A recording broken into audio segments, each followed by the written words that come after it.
Pendant que j'entrais mon fils de 11 ans seul, mes parents ont célébré l'engagement de ma sœur dans un élégant restaurant près des portes de Nikitsky. Puis ma mère m'a écrit, arrêtez de dramatiser. Transférez 12 millions à Regina pour acheter un appartement. Il voulait obtenir les économies d'Egor. Eh bien, commençons. Je m'appelle Ksenia Demantieva. J'ai 37 ans. Je suis l'analyste financier principal dans une grande société d'investissement à Moscou, avec un salaire de 400 000 roubles par mois avant des réductions et des primes. J'ai un fils, Egor, 11, qui est dans la 5e année, et une sœur cadette, Regina, 30 ans. Mes parents ont déjà plus de 60 ans, sont à la retraite, mais mon père consulte toujours et ma mère enseigne la coupe et la couture. J'ai toujours pensé que notre famille était unie. Quand j'avais 6 ans et que je me suis séparée de Maxime, tout le monde m'a soutenue. Ma mère cherchait mon fils à l'école quand j'étais en retard à préparer des rapports trimestriels. Regina est venue le week-end, a aidé avec les mathématiques et a emmené son Egor à l'aquarium de Moscou. Maxime et moi nous sommes séparés amicaux. Il paie la pension à jour, cherche Egor tous les 2 week-ends et le mercredi après le football. J'ai toujours eu du mal à aider financièrement. Je transfère 150 000 roubles par mois à mes parents et aide à payer leur hypothèque d'appartement à Stragino. À Regina, envoyé 60 000 pour louer un studio près de l'aéroport. Lorsqu'elle a décidé de faire un diplôme de 3e cycle en marketing à l'École supérieure d'économie, j'ai payé les 2 années bien sûr, 1,2 million de roubles. Après tout, la famille est pour ça, n'est-ce pas? Regina date David pendant 2 ans. Il est un cadre sérieux de 32 ans dans une multinationale, et ses riches parents britanniques se rendent souvent à Moscou aux affaires. Mes parents aiment David et live appelant à Regina pour discuter des préparatifs de mariage, surtout après avoir su que sa famille a un appartement à Belgravia, à Londres. Il y a 3 mois, Egor a commencé à être constamment fatigué. Le garçon qui a coulé une fois autour de la maison sans s'arrêter et a joué au ballon jusqu'à ce qu'il ait du crépuscule, a soudainement passé des jours complets allongé sur le canapé. Il a ensuite semblé des ecchymoses qui n'ont pas disparu pendant des semaines. Il a complètement perdu son appétit, refusant les crêpes préférées de grand-mère. Je l'ai emmené au pédiatre du poste de santé. Le docteur Gadina, un professionnel expérimenté, s'inquiète sur place. Ksenia Alexandrovna, nous avons besoin d'une numération sanguine complète. Urgente. Les résultats sont arrivés mardi. J'étais dans une présentation du comité d'investissement lorsque mon téléphone a vibré. C'était le docteur Gadina, venez à la clinique aujourd'hui. Il s'agit des examens d'Egor. Est-ce quelque chose de sérieux? Viens, s'il te plaît. Excusant auprès de ses collègues, je me suis sorti du bureau. Le cabinet du médecin, au 3e étage d'une ancienne clinique, avec des murs peints en linoléum et en hôpital usé, m'attendait avec une pâte d'examen dans ses mains. Asseyez-vous. Les leucocytes d'Egor sont extrêmement élevés. Nous devons jeter la leucémie. J'ai déjà parlé au centre Rogachev. Vous serez assisté demain matin par le professeur Talizin. Ne perdez pas de temps. Leucémie. Cancer du sang de mon fils de 11 ans. J'ai cherché Egor à l'école, souriant et parlant d'un nouveau film Marvel. Alors qu'à l'intérieur de tout s'est effondré, à la maison, je l'ai assis devant l'ordinateur avec son jeu préféré et je me suis enfermée dans la salle de bain, pleurant comme je ne faisais pas depuis des années. La nuit, j'ai appelé Maxime. Il est arrivé dans une demi-heure, pâle et perdu. Nous nous sommes assis dans la cuisine, avons pris du thé et nous sommes silencieux. Puis j'ai appelé mes parents. Maman, il soupçonne qu'Egor a une leucémie. Demain, nous allons à Centre Rogachev. Oh, Ksiusha, pourquoi faire tellement? De nos jours, les médecins inventent chaque chose. Ce doit être juste une anémie. Mère, c'est sérieux. Bien sûr, chérie. Écoute, ton père et je vais chez Regina. David a organisé un dîner à Pouchkin. Ses parents sont arrivés. Tu le résolvons là-bas et nous dit ensuite. Regina a répondu distrait, quelle horreur, Ksiusha. Mais la médecine aujourd'hui miracle. Ah, David m'appelle, nous sommes en retard. Tenez-moi informé. Le lendemain, le diagnostic a été confirmé, leucémie lymphoblastique aiguë, forme agressive. Le docteur Talizin, un homme bas et bas, était simple, nous avons interne aujourd'hui. Nous avons commencé le protocole de traitement immédiatement. Il y a des chances, mais le temps est court.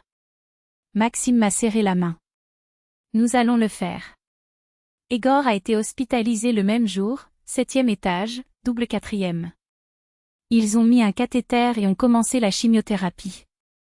J'ai appris les noms des médicaments par cœur, bien qu'ils ne puissent toujours pas les commenter correctement. Le centre Rogachev est devenu ma deuxième maison. Tous les soirs, après le travail et le week-end, du début à la fin de la journée. J'ai lu à Igor, nous avons joué à des jeux de société où nous nous sommes tout simplement tenus à côté lorsque les nausées étaient si fortes qu'il ne pouvait pas parler. Maxime est venu chaque fois que je le pouvais, en semaine et le samedi, je ramenais à la maison pendant quelques heures pour me baigner et dormir. Igor était fort, se plaignait peu et remerciait les infirmières même lorsqu'elles avaient besoin de percer leurs veines 10 fois jusqu'à ce qu'elle ait bien fait les choses. Les colocataires ont changé, certains ont été libérés, d'autres ont été transférés. Nous pensions que nous gagnerions. La réponse au traitement est positive, a déclaré le docteur Talizin. Mais nous ne pouvons pas abaisser le garde. Ce genre de leucémie est perfide. Nous avons établi une routine, examen, sérum, consultation. Nous avons essayé de maintenir une certaine normalité. La professeure Elena Viktorovna a envoyé des leçons. Les collègues de classe ont enregistré des vidéos de support. L'entraîneur de football a promis une place dans l'équipe dès qu'il a été amélioré. Mes parents ont appelé une fois par semaine, interrogeant superficiellement Igor, mais ont rapidement changé le sujet des préparatifs d'engagement de Regina, la prochaine visite des parents britanniques de David ou le choix du restaurant pour la fête. Nous avons enduré 12 semaines. Igor a eu des crises, mais s'est battu. Les nuits les plus difficiles, Maxime et moi nous sommes retournés, comme une équipe à nouveau, unis pour l'amour du Fils et de l'espoir. Jusqu'à ce que tout s'effondre. C'était jeudi, 9h. J'ai examiné les rapports du portefeuille de titres lorsque le Rogachev Center est apparu sur l'écran de mon téléphone portable. Ksenia Alexandrovna, voici l'infirmière en chef du 7e étage. Vous devez venir de toute urgence. Qu'est-il arrivé? Igor va bien? Venez dès que possible. Le docteur Talizin attend. Ces 20 minutes de trafic semblaient l'éternité. Je me suis répété, ce doit être juste une infection, une complication. Ils nous ont déjà appelés d'autres fois. Mais quand le docteur Talizin m'a reçu dans son bureau, son visage a déjà tout dit avant d'ouvrir la bouche. Asseyez-vous, Ksenia Alexandrovna. La situation est critique. L'organisme d'Igor ne répond plus au traitement. Une défaillance d'organes multiples a commencé. Je suis désolé, mais la médecine ne peut plus faire. C'est une question d'heure. Les mots n'avaient aucun sens. Mais il doit y avoir quelque chose. Un traitement expérimental à l'étranger. S'il y en avait, nous aurions essayé, a-t-il répondu, appelant Maxime. Maxime est arrivé dans une demi-heure. Nous sommes entrés ensemble dans la pièce. Igor avait le masque d'oxygène, mais ses yeux étaient ouverts. Il nous a reconnus, essaya de sourire. Nous sommes restés avec lui jusqu'au bout, lisant ses histoires de football préférées, se souvenant du voyage à Karelia, où il a juré avoir vu un Yéti. Nous avons tenu vos mains. Au cours des dernières minutes, il a chuchoté qu'il nous aimait et a fermé les yeux. Temps de mort, 18h47. Je n'ai pas pleuré. Je ne pouvais pas. Je suis resté là, serrant sa main déjà froide, incapable de croire que mon garçon était parti. Mac a assumé la responsabilité de passer les appels familiaux. Ma mère a dit qu'il dînait sur Sofisa avec les parents de David et que l'appelait plus tard. Regina a sangloté au téléphone et a justifié qu'elle ne pouvait pas parler de cette question à ce moment-là, ils avaient la présentation de l'agence C. Demande le lendemain. Le lendemain matin, nous avons dû faire face aux préparatifs funéraires. Je n'ai jamais imaginé que je devrais choisir un cercueil pour mon propre fils. Mac m'a aidé dans tout, l'agence funéraire, les documents, les nécrologiques du site web de l'école. Nous sommes synchronisés, comme à l'époque où nous étions une famille. La douleur nous unit plus que l'amour ne s'était déjà uni. Il a passé tous les appels parce que je suis friable après les premiers mots. École, équipe de football, parents de camarades de classe, parents éloignés. Le lendemain de la mort d'Egor, ma mère a appelé. Xiushanka, ma chère, accepte nos condoléances. Votre père et moi sommes tellement secoués. L'intonation était mécanique, comme celle d'une réceptionniste annonçant une fuite en bas. Merci, maman. Elle s'arrêta calculée, comme si elle tournait une page dans un script. Maintenant, sur les affaires pratiques. J'ai peur que nous ne puissions pas aider l'organisation. Le samedi est l'engagement de Regina. Nous ne pouvons pas manquer. J'ai regardé par la fenêtre, où la pluie a frappé le verre comme des doigts impatients. Maman, Egor est décédé hier. Je sais, ma fille. Et c'est terrible. Mais la vie continue. Sa voix était ferme, comme s'il expliquait un retard dans le paiement d'un compte. Regina a planifié cela pendant des mois. Le restaurant est réservé, les clients confirmés. Les parents de David sont venus surtout de Londres pendant une semaine. Nous ne pouvons pas reporter. Vous pouvez reprogrammer. Impossible. Ma réponse est sortie sèche, comme une branche de rupture. Regina a attendu cela toute sa vie. Nous ne pouvons pas le décevoir à cause d'eux. Elle n'a pas terminé la phrase, mais n'en avait pas besoin. J'ai raccroché sans dire au revoir. Je n'avais aucune force pour discuter. Mon fils était mort et je devais l'enterrer. Vendredi était gris et humide, qui semble sucer la lumière du monde. Mac m'a fouillé le matin, je ne me faisais pas confiance au volant. La salle de funérailles de Troïekurovskoye était bondée. Les parents de Mac et de son frère, venant de Saint-Pétersbourg, mes tantes de Moscou, cousins, même les professeurs d'Egor, qui ont apporté leurs camarades de classe. Tant de visages qui aimaient notre garçon. La mère de Mac m'a serré dans ses bras. Voir combien de personnes sont venues dire au revoir. J'ai regardé dans le couloir et j'ai remarqué les absences. Ni mes parents ni Regina. Lors de la cérémonie, tante Nadia s'est approchée. Xiu, où sont les vôtres?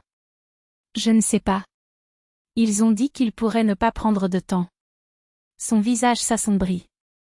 Que voulez-vous dire qu'ils n'ont pas donné le temps? Ils enterrent le petit-fils. Tante Nadia, veuillez les appeler. Je ne peux pas maintenant. Elle est allée dans la cour avec son téléphone portable.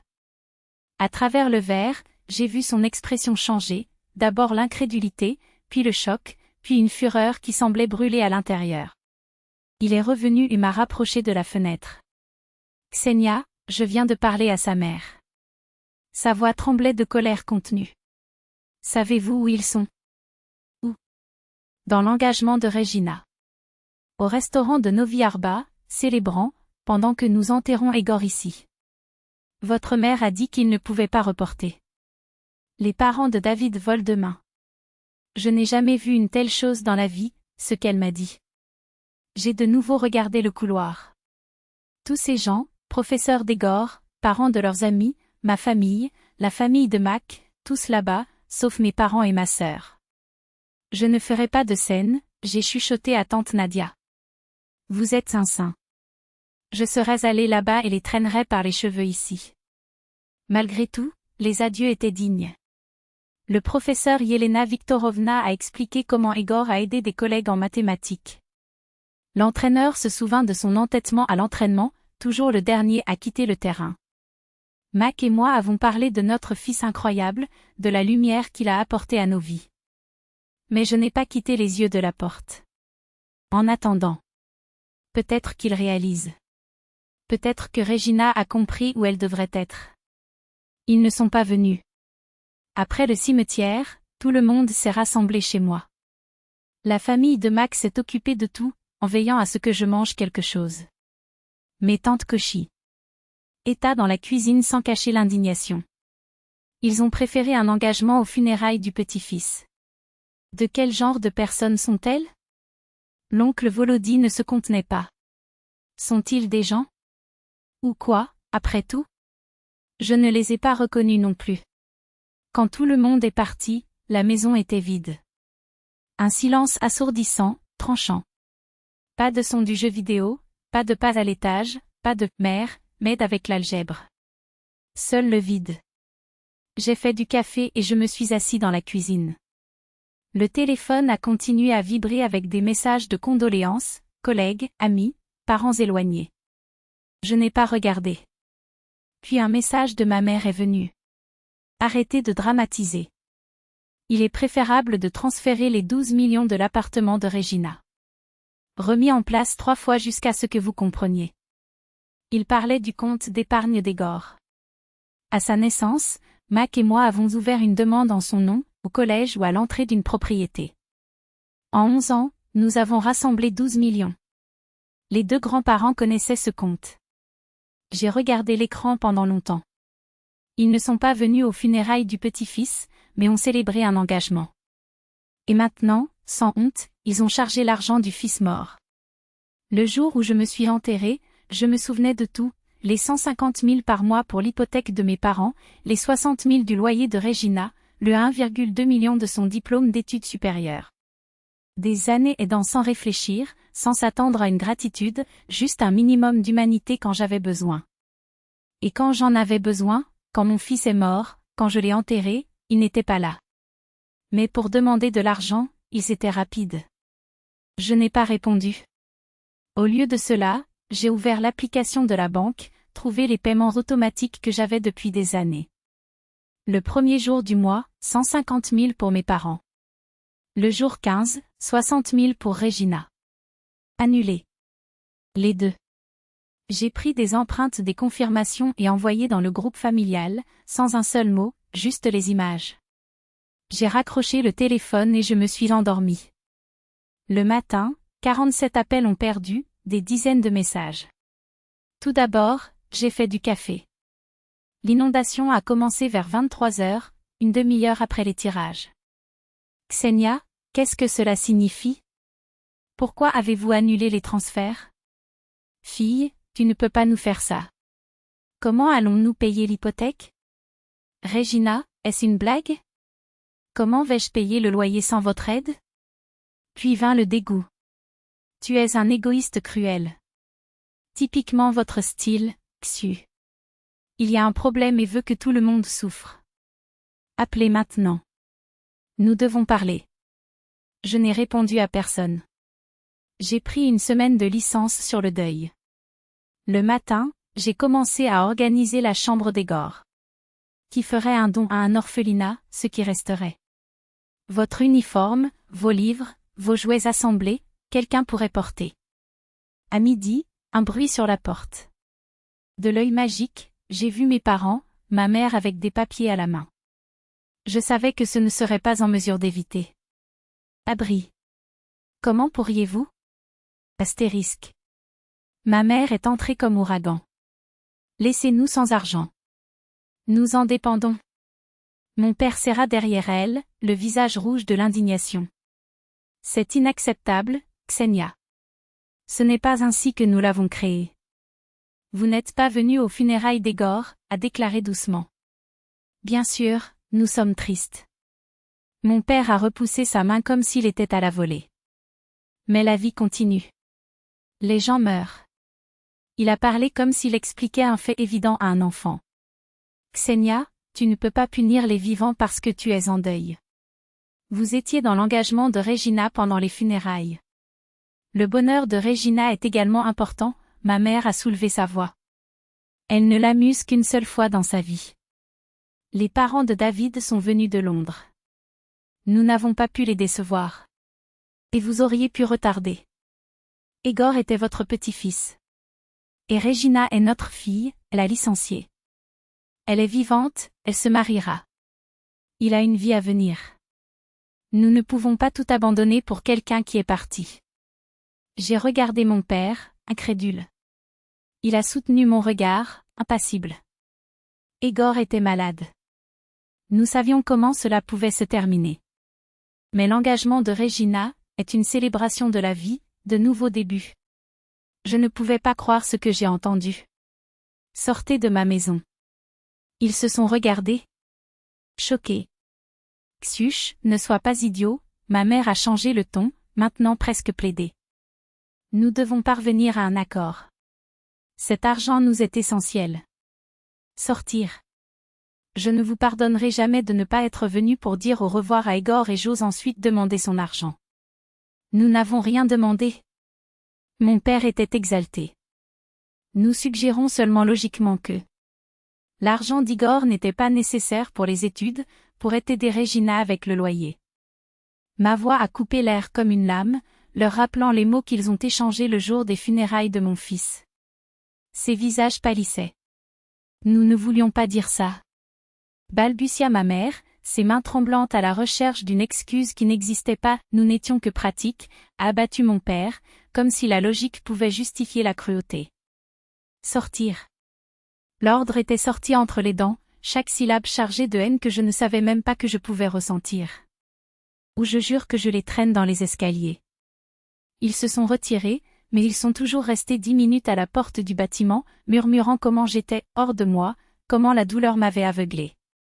Une demi-heure plus tard, le téléphone a sonné. Je savais déjà qui c'était. Avez-vous perdu la tête? Le cri de Regina a éclaté dans mon oreille, sans même un « bonjour ». Comment osez-vous me sortir du loyer? Sans toi, je ne peux pas me permettre cette maison. Vous n'êtes pas venu à l'enterrement d'Igor. J'étais à mon mariage. Sa voix grimpa à un ton hystérique. J'ai prévu pendant des mois, les parents de David venaient d'un autre pays. Oui, c'est dommage qu'il soit mort, mais je ne peux pas arrêter ma vie à cause de ça. Il était son neveu. Alors quoi? Le désespoir dans sa voix est devenu un poison. Vous envie, Xiusha. Envie parce que j'ai des jeunes, du bonheur, un avenir. Vous avez perdu votre fils, c'était seul, et maintenant vous voulez détruire ma vie. J'ai raccroché. J'ai bloqué votre numéro. J'ai bloqué les numéros de mes parents. Pendant les 2 semaines suivantes, ils ont tout essayé, ils sont apparus dans mon bureau, la sécurité a été avertie de ne pas les laisser entrer, a envoyé des emails, j'ai supprimé sans lire, même utilisé des parents éloignés comme intermédiaires. Tante Nadia a appelé, en plaidant, peut-être que vous pouvez parler. Mais j'avais déjà fini avec eux. Ma vraie famille m'a serré dans ses bras. Ils ont été choqués par ce que mes parents et Regina ont fait. Beaucoup ont boycotté son mariage. Ce qu'ils ont fait est au-delà de toute limite, a déclaré la tante Lina. Ignorer les funérailles du petit-fils pour une fête et demander toujours de l'argent? Cela n'avait pas de pardon. Elle avait raison. La vraie famille n'est pas seulement du sang. La vraie famille est là lorsque vous enterrez un enfant, ne demandez pas d'argent à l'héritage d'un enfant mort, ne vous frappez pas le nez pour votre douleur. 6 mois se sont écoulés depuis le départ d'Igor. Les premiers étaient l'enfer. Je suis retournée au travail, mais tout avait changé. Les collègues m'ont regardé avec pitié, la femme qui a perdu son fils. La femme abandonnée par sa famille à l'époque plus sombre. Mais ils ne m'ont pas laissé couler. Tante Lina a appelé chaque semaine. Les cousins m'ont appelé au dîner et ont dit clairement, mes parents n'étaient pas les bienvenus. J'ai entendu parler de Marina, mon cousin, que le mariage de Regina était pathétique. La plupart de la famille ne l'était pas. Même du côté de David, certains ont abandonné, après avoir entendu l'histoire. En fin de compte, une vingtaine d'invités, tous embarrassés. Regina a demandé où étaient les autres, selon Marina. Ma mère a essayé de justifier, les gens avaient des engagements. Tout le monde a compris. Tout le monde le savait. Quand j'ai entendu cela, j'ai ressenti une satisfaction amère mais particulièrement vide. Ma famille était en panne. Mon fils était mort. À 37 ans, j'ai commencé à zéro. La seule lumière de ce chaos était Max. Nous avons passé plus de temps ensemble. Pas en couple, mais comme 2 naufragés s'accrochant à la même épave. Nous sommes allés au cimetière, nous avons parlé d'Igor, comment nous l'avons manqué. Je me souviens de ce camp à Baelia, a déclaré Max une fois, en basant un album photo. Il a juré qu'il avait vu un elfe. Il a passé des semaines à dessiner un tel être. Rire par le premier. Au lieu de cela dans des mois. Un vrai rire. Max voulait y retourner avec les caméras, prouvez-le à tout le monde. Il y a 3 mois, il a demandé s'il pouvait reculer. Pas en tant que mari, a-t-il dit. Juste pour faire face ensemble. Maintenant, nous nous comprenons comme quiconque. Et j'avais raison. La présence de quelqu'un qui a raté Igor autant que je rendis le silence moins assourdissant. Il cuit, j'ai lavé les vêtements. Une routine silencieuse sans romance.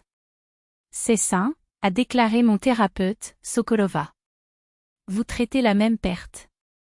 La compréhension mutuelle peut guérir. Vous ne fuyez pas la douleur. Il parle d'Igor, de soutien, allez-y. Oui. Nous ne nous cachions donc pas. Nous chauffions. La semaine dernière, Max a mentionné la possibilité d'un autre enfant. Pas maintenant, se précipita-t-il pour dire, voyant mon expression. Seulement, peut-être un jour. Igor sera toujours notre premier-né. Mais qui sait, un petit frère, une petite sœur? Je ne sais pas si je pourrai, j'ai avoué. Et si quelque chose se reproduit? Nous n'avons pas à décider maintenant. Je voulais juste que vous sachiez, si un jour vous voulez, je veux. Je ne suis pas prêt à penser à un autre enfant. Peut-être jamais.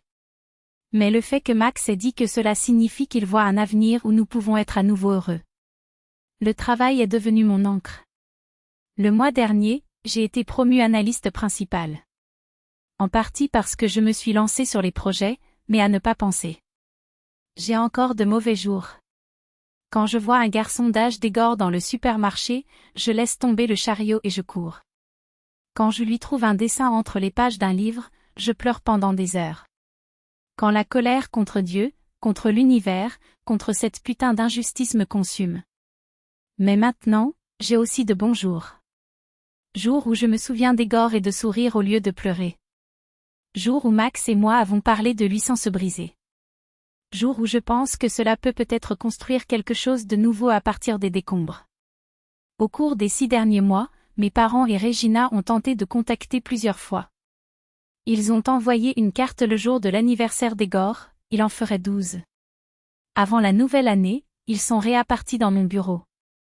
Regina a écrit des excuses. J'ai supprimé sans terminer la lecture. La carte, je l'ai jetée à la poubelle. La sécurité a reçu l'ordre d'appeler la police s'il retournait. Certains disent que je suis cruelle. Un collègue a laissé entendre que je devais pardonner. Mais je ne suis pas intéressée par le pardon. Peut-être un jour. Mais pas maintenant. Ils ont eu la chance d'être ma famille quand j'en avais le plus besoin. Ils ont choisi la fête de mariage de Regina. Maintenant, j'ai une nouvelle famille. Max, tante et oncle qui m'ont serré dans ses bras. Des amis qui n'ont pas disparu. Mon thérapeute.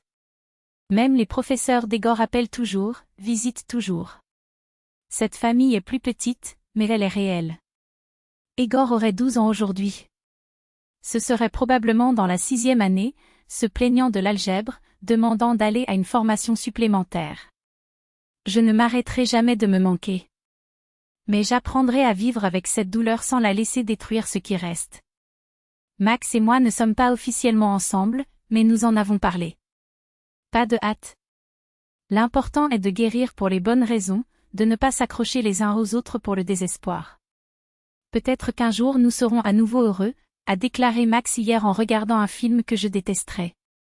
Peut-être, ai-je convenu. Je ne sais pas ce que les futurs se réservent. Vais-je garder Max pour de vrai? Vais-je vouloir un autre enfant? Puis-je pardonner à mes parents et à Regina? Mais je sais une chose, je suis plus fort que je ne l'imaginais. Je peux tout perdre et reconstruire. Et je sais que parfois la famille que nous choisissons est plus importante que celle que nous sommes nés. M.